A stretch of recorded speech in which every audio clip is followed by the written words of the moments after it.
والسلام على عباد الله الذين اصطفى أما بعد أعوذ بالله من الشيطان الرجيم بسم الله الرحمن الرحيم বাংলাদেশের মুক্তি পাগল মানুষের প্রিয় কাফেলা জাতীয় মুক্তি আন্দোলনের সবচেয়ে দায়িত্বশীল সংগঠন এদেশের স্বাধীনতা সার্বভৌমত্ব তন্ত্র প্রহরী বাংলাদেশ জামায়াত ইসলামী বিমানবন্দর থানার উদ্যোগে আয়োজিত আজকের এই বর্ণাঢ্য কর্মী সম্মেলনের সম্মানিত সভাপতি আমন্ত্রিত অতিথিবৃন্দ যাদের সম্মানে আজকের এই আয়োজন বাংলাদেশ জামায়াত ইসলামী বিমানবন্দর থানার আমার শ্রদ্ধেয় সংগ্রামী সাহসী নেতা কর্মী ভাইরা জুলাই বিপ্লবের বিপ্লবী ছাত্র জনতা শহীদ পরিবারের সদস্যবৃন্দ প্রিয় সাংবাদিক বন্ধুগণ সংগ্রামী নগরবাসী সবাইকে বিশ্বনবী সাল্লাল্লাহু আলাইহি সাল্লামের শেখানো ভাষায় শ্রেষ্ঠ সম্ভাষণ জানাচ্ছি আসসালামু আলাইকুম ওয়া রাহমাতুল্লাহি ওয়া বারাকাতুহু।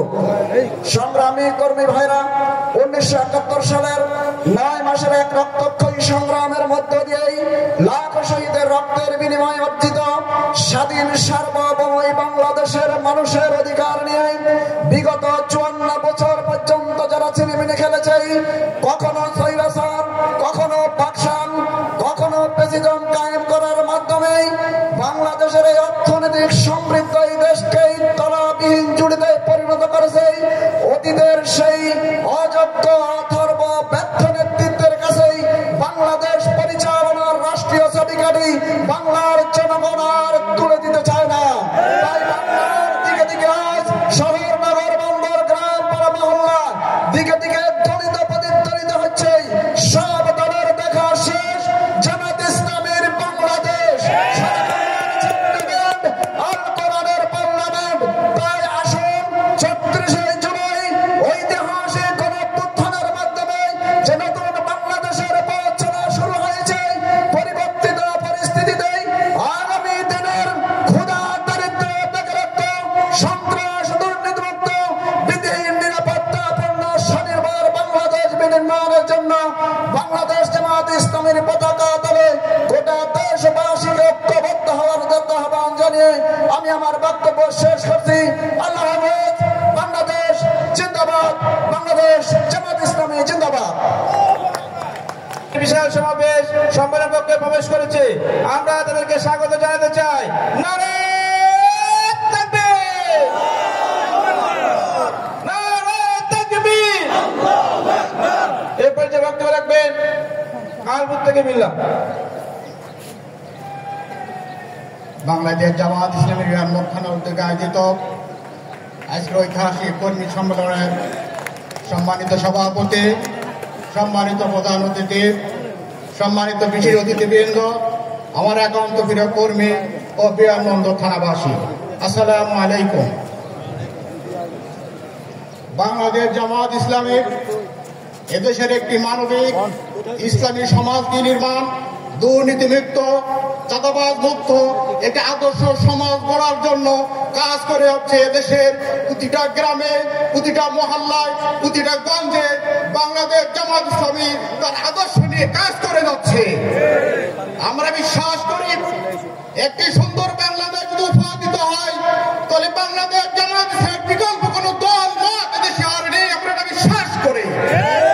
তাই আসুন আগামীর বাংলাদেশ হবে একটি সোনালী বাংলাদেশ দুর্নীতিমুক্ত বাংলাদেশ এমন একটি বাংলাদেশ যে বাংলাদেশে থাকবে না কোনো চাঁদাবাজ যে বাংলাদেশে থাকবে না কোনো দুর্নীতি থাকবে না কোন শোষকের কোন মানুষ কখনো নির্যাতিত হবে না কথিত কারো আইনা ঘর আর উৎপত্তি হবে না এমন একটি বাংলাদেশ আমরা চাই।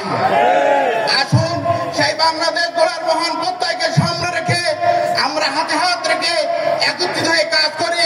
সকলকে ধন্যবাদ। আসসালামু আলাইকুম ওয়া রাহমাতুল্লাহ। ঢাকা মহানগর উত্তরের মজলিসের সদস্য জনাব আবু সাইদ শাহনেওয়াজ ভাইয়ের নেতৃত্বে একটি বিশাল মিছিল সম্মেলন কক্ষে প্রবেশ করেছে আমরা তাদেরকে স্বাগত জানাতে চাই। নারে তাকবীর।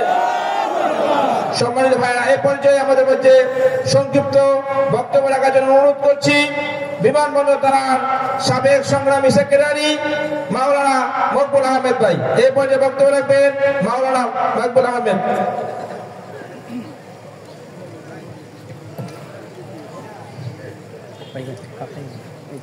বাংলাদেশের স্বাধীনতা সার্বভৌমত্বের অতন্ত্র প্রহরী বিশ্ব ইতিহাসে শহীদ মিছিলে নেতৃত্ব দানকারী সংগঠন বাংলাদেশ জামাত ইসলামী বিমানবন্দর থানা কর্তৃক আয়োজিত আজকের এই কর্মী সম্মেলনে উপস্থিত রয়েছেন সম্মানিত থানা আমির, সম্মানিত অঞ্চল পরিচালক ও অন্যান্য দায়িত্বশীল ভাইয়েরা। আসসালামু আলাইকুম ওয়া রাহমাতুল্লাহি ওয়া বারাকাতুহু। সম্মানিত দায়িত্বশীল ভাইয়েরা, আল্লাহ রাব্বুল আলামিন মহাগ্রন্থ আল কোরআনে বলেছেন ইন্নী জাইলুন ফিল আরদি খলিফা। আর এক জায়গায় বলেছেন ওয়া ইন্নী জাইলুকা লিন-নাসি ইমামা। আমি তোমাদেরকে জমিনে আমার খেলাফতের দায়িত্ব প্রেরণ করেছি। এই খেলাফতের দায়িত্ব পালন করতে গিয়ে বাংলাদেশ জামাত ইসলামীর কর্মীরা সকল পর্যায়ের জুলুম নির্যাতন সবকিছু ভোগ করেছে। ভোগ করতে গিয়ে তাদের জীবন থেকে অনেকেরই জীবন চলে গিয়েছে, তারা আর আমাদের সাথে সাক্ষাৎ হয়নি। সম্মানিত দায়িত্বশীল ভাইয়েরা, এই ব্যাপারে যত ধরনের বিপদ আসবে, বিপদ মুসিবতকে মোকাবেলা করে আমরা যারা টিকে রয়েছি, আমাদের জন্য আল্লাহ রাব্বুল আলামিন অন্যত্রে বলেছেন যে ইন্নী জাইলুকা লিন-নাসি ইমামা, তোমাদেরকে আমি জাতির ইমাম হিসেবে বানিয়েছি। তাহলে সেই ইমামতের দায়িত্ব পালন করতে হলে জামাত ইসলামীর কর্মী ভাইদেরকে এখন থেকে সেই প্রস্তুতি নিতে হবে। এই প্রস্তুতি নিতে গিয়ে যত ধরনের জুলুম নির্যাতন আসবে তার মোকাবিলা টিকে থাকতে হবে। একজন কবি বলেছেন, বাতিল সে দবনে ওয়ালে আই কোই আসমান হি হাম সো বরকর সুকা হাই তো ইমতিহা হামারা। যত ধরনের জুলুম আসবে, নির্যাতন আসবে, সবকিছুকে আমরা গ্রহণ করে নেব। সম্মানিত দায়িত্বশীল ভাইয়েরা, আল্লামা ইকবাল এই ব্যাপারে বলেছেন যে একটি জরাপাতাকে লক্ষ্য করে বলেছেন, জরাপাতা তুমি জ্বর দেখে ভয় পাচ্ছ কেন? এই জ্বর এসেছে তোমাকে মাটি থেকে উপরে উঠানোর জন্য। সুতরাং জামাত ইসলামের কর্মীরা যত বিপদ আপদ এসেছে, এই বিপদকে ভয় পাওয়ার কিছু নাই, এটি এসেছে আপনাদেরকে ইমামতের দায়িত্ব দেওয়ার জন্য।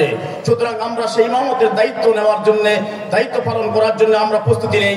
আল্লাহ রাব্বুল আলামিন আমাদেরকে সেই প্রস্তুতি নেওয়ার জন্য দৃঢ় কদমে এগিয়ে যাওয়ার তৌফিক দান করুন। আসসালামু আলাইকুম ওয়া রাহমাতুল্লাহি ওয়া বারাকাতুহু।